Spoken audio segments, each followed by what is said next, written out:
अस्सलाम वालेकुम dear student, welcome to online tutor solution. इस वीडियो में हम क्लास 6 मैथ की एक्सरसाइज 11.1 कंप्लीट सॉल्व करेंगे। चैनल को सब्सक्राइब कर लीजिएगा ताकि हर नई एक्सरसाइज का सॉल्यूशन आपको साथ साथ मिलता रहे। अच्छा जी, एक्सरसाइज 11.1 शुरू करने से पहले कुछ बेसिक टर्मिनोलॉजीज है जो हम समझ लेते हैं, जो कि हमें क्वेश्चन सॉल्व करने के लिए समझना बहुत ज़रूरी है। सबसे पहले है डेटा। कि डेटा किसको कहते हैं, तो देखें डेटा की डेफिनेशन है, data is a collection of any information and facts such as numbers, words, measurements, observation और इवन डिस्क्रिप्शन ऑफ थिंग। कि डेटा क्या होता है?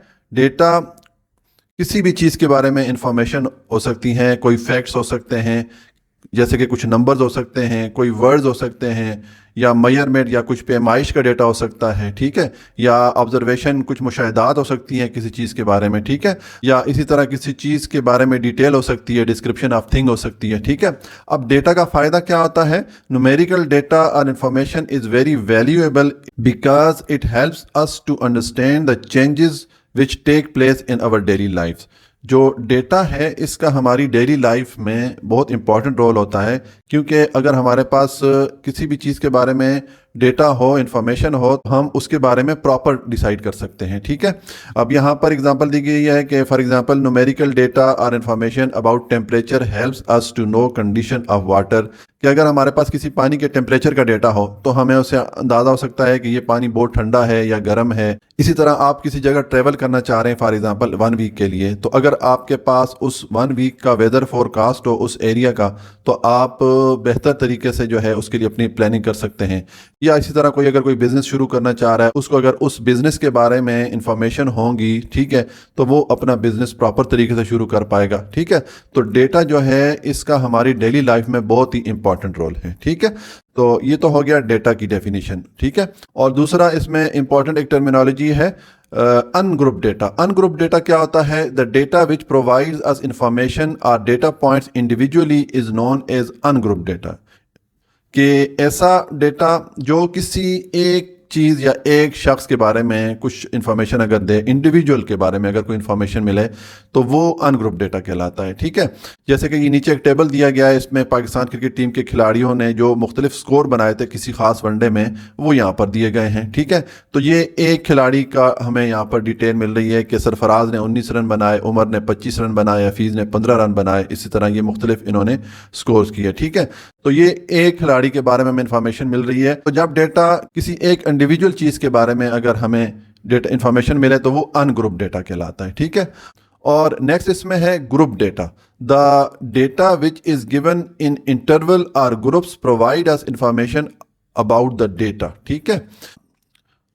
तो ग्रुप डेटा क्या होता है कि जिसमें किसी ग्रुप के बारे में जब हम इंफॉर्मेशन मिल रही होती है, ठीक है, तो उसको ग्रुप डेटा कहते हैं, ठीक है। जैसे कि ये हमें ऊपर पाकिस्तान क्रिकेट टीम की इन्फॉर्मेशन दी गई थी, तो अगर हम इसके ग्रुप बना लें कि 0 से 90 तक कितने खिलाड़ियों ने स्कोर किया था, फिर 20 से 39 तक कितने खिलाड़ियों ने स्कोर किया, फिर 40 से 59 तक कितने खिलाड़ियों ने स्कोर किया, इस तरह ये हमने मुख्तलिफ ग्रुप बना दिए। तो इसमें इंडिविजुअल डेटा नहीं आ रहा बल्कि ग्रुप्स का आ रहा है। तो फिर ग्रुप और अनग्रुप डेटा में क्या फ़र्क हो गया कि अनग्रुप डेटा एक इंडिविजुअल चीज़ के बारे में इंफॉर्मेशन देता है, ठीक है, और जो ग्रुप डेटा है ये एक ग्रुप के बारे में हमें इसमें इंफॉर्मेशन मिलती है, ठीक हो गया। और दूसरे इसमें ये दो इंपॉर्टेंट टर्मिनोलॉजीज है, डिस्क्रीट वेरिएबल और कॉन्टिन्यूस वेरिएबल, ठीक है। डिस्क्रीट वेरिएबल किसको कहते हैं? A variable whose values are obtain by counting is called discrete variable.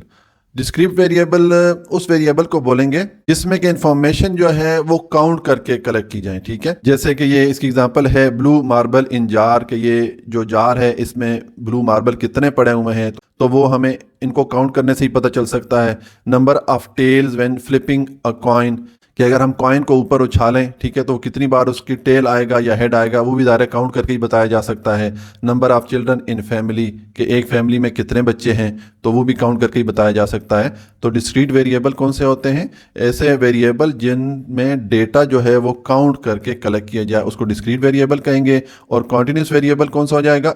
A variable whose value is obtained by measurement is called continuous variable.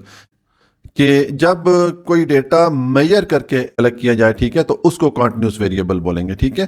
जैसे अब height of student of grade 6 is 5 feet. अब ये 5 feet कैसे हमें मिलेगा, हमें मैयर करना पड़ेगा, ठीक है। इसी तरह distance from city to another city is 25.3 kilometre. तो एक शहर से दूसरे शहर के दरमियान जो डिस्टेंस है वो भी मेजर करके ही हमें पता चलेगा कि कितना है, ठीक है। इस तरह mass of student is 49.7 kg। एक स्टूडेंट या एक बच्चे का जो वज़न है वो 49.7 kg है, तो ये भी मेजर करके लेना पड़ेगा। तो जब मेजरमेंट करके कोई डेटा कलेक्ट किया जाए वो कॉन्टीन्यूस वेरिएबल कहलाएगा, और जब काउंट करके कोई डेटा कलेक्ट किया जाए तो वो डिस्क्रीट वेरिएबल कहलाएगा, ठीक है। अब हम एक्सरसाइज की तरफ आते हैं।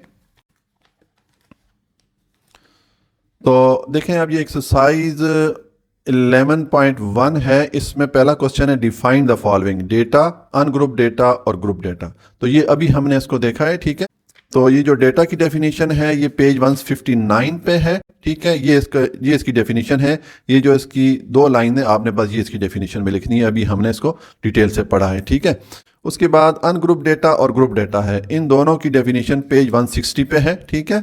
ये अनग्रुप डेटा है, ठीक है, ये उसकी डेफिनेशन है। ये एक लाइन आप ये वाली लिख लेंगे इसमें, और ये है ग्रुप डेटा की डेफिनेशन, तो ये आप जो है इसमें ये वाली इसकी पहली लाइन आप लिख लेंगे, ठीक है। इनको अभी हमने डिटेल से डिस्कस किया, अगर आप इनको समझना चाहते हैं तो वो आप वो वाला सेक्शन दोबारा देख लीजिए, ठीक हो गया।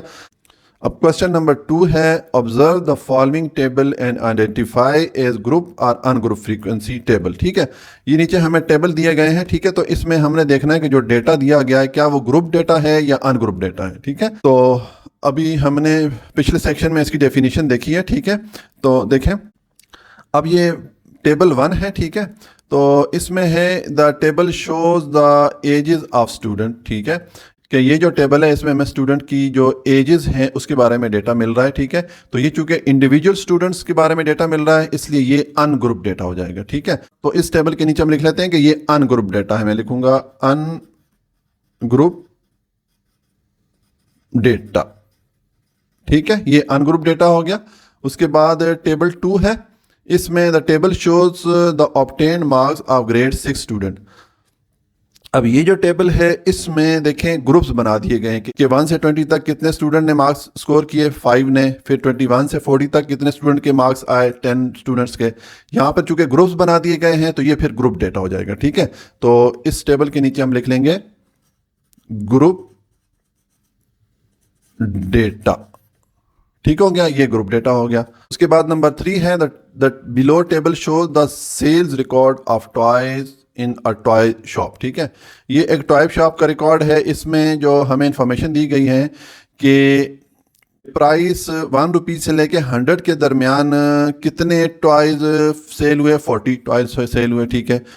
उसके बाद 101 रुपीज़ से लेके 200 के दरमियान कितने टॉयज सेल हुए, 20 टॉयज सेल हुए। तो यहाँ पर देखेंगे प्राइस के हिसाब से टॉयज के ग्रुप बना दिए गए हैं, तो ये भी ग्रुप डेटा हो जाएगा, ठीक है। तो हम इसके सामने लिख लेंगे कि ये ग्रुप डेटा है, ठीक हो गया। उसके बाद नंबर 4 है the table shows distance covered by a bus in a week. अब ये जो टेबल है वो एक बस का जो है एक वीक का डेटा बता रहा है कि उसने एक वीक में कितना कितना डिस्टेंस डेली कवर किया है, ठीक है। तो अब देखेंगे हमारे पास डेली की डिटेल आ रही है, यानी कि इंडिविजुअल एक दिन की डिटेल आ रही है, तो ये फिर अनग्रुप डेटा हो जाएगा। तो इधर हम लिख लेंगे अनग्रुप डेटा, ठीक हो गया। तो ये हमारा क्वेश्चन नंबर 2 सॉल्व हो गया, ठीक है। अच्छा जी, अब क्वेश्चन नंबर 3 है for each of the following right discrete variable और कॉन्टिन्यूस वेरिएबल। ये नीचे हमें कुछ स्टेटमेंट दी गई हैं, तो हमने देखना है कि इसमें डिस्क्रीट वेरिएबल कौन सा है, कॉन्टिन्यूस वेरिएबल कौन सा है। तो अभी आपको मैंने डिस्क्रीट और कॉन्टिन्यूस वेरिएबल की डेफिनेशन बताई थी कि जब डेटा को काउंट करके कलेक्ट किया जाए तो वो डिस्क्रीट वेरिएबल कहलाता है, और जब डेटा को मेजर करके कलेक्ट किया जाए तो वो कॉन्टिन्यूस वेरिएबल कहलाता है, ठीक है। तो देखें, अब ये पहले वाला है number of people in a school. तो यहाँ पर नंबर ऑफ पीपल को काउंट किया जा सकता है, ठीक है। तो ये डिस्क्रीट वेरिएबल हो जाएगा, तो इसके सामने मैं लिख लूंगा डिस्क्रीट, ठीक है। ये हो गया डिस्क्रीट। नंबर 2 है मैस ऑफ अ मोबाइल का वजन, ठीक है। तो मैस को मेजर करके हासिल किया जाता है, तो ये हो जाएगा कॉन्टिन्यूस वेरिएबल। तो इधर मैं लिख लूंगा कॉन्टिन्यूस, ठीक है। उसके बाद नंबर 3 है number of pages in your mathematic book. तो किसी भी बुक में पेजेस को काउंट करके ही मालूम किया जा सकता है, तो इधर हम लिख लेंगे डिस्क्रीट, ठीक है। ये मैंने लिख दिया डिस्क्रीट। और नंबर 4 है द साइज ऑफ योर शू। तो साइज जो है ये मेजर करके मालूम किया जाता है, ठीक है, तो ये हो जाएगा कॉन्टिन्यूस, ठीक है। और नंबर 5 है the volume of your water bottle, ठीक है, तो वॉल्यूम भी मेजर करके मालूम किया जाता है, तो ये कॉन्टिन्यूस हो जाएगा,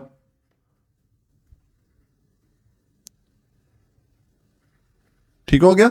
और the number of player in football team, तो नंबर ऑफ प्लेयर को काउंट करके मालूम किया जा सकता है, ये डिस्क्रीट हो जाएगा। तो वो वेरिएबल जिसमें के डेटा काउंट करके कलेक्ट किया जाए वो डिस्क्रीट वेरिएबल कहलाएंगे, और वो वेरिएबल जिसमें के डेटा मेजर करके कलेक्ट किया जाता है वो कॉन्टिन्यूस वेरिएबल कहलाते हैं। उसके बाद क्वेश्चन नंबर 4 है अ school keeps the record of blood group of all students who donated blood group every year. कि एक स्कूल में स्टूडेंट हर साल ब्लड डोनेट करते हैं तो उनका रिकॉर्ड रखा जाता है, तो is that record a discrete variable और कॉन्टिन्यूस वेरिएबल। तो वो जो स्टूडेंट का रिकॉर्ड रखा जाता है क्या वो डिस्क्रीट वेरिएबल में आता है या कॉन्टिन्यूस वेरिएबल में। तो चूंकि ये नंबर ऑफ स्टूडेंट्स का रिकॉर्ड है जिनको काउंट किया जा सकता है, ठीक है, तो यहाँ पर काउंटिंग इन्वॉल्व हो जाती है, तो ये हो जाएगा डिस्क्रीट वेरिएबल। तो हम लिख लेंगे डिस्क्रीट वेरिएबल, साथ लिख लें, ठीक है। तो ये हमारी एक्सरसाइज 11.1 कंप्लीट हो जाती है।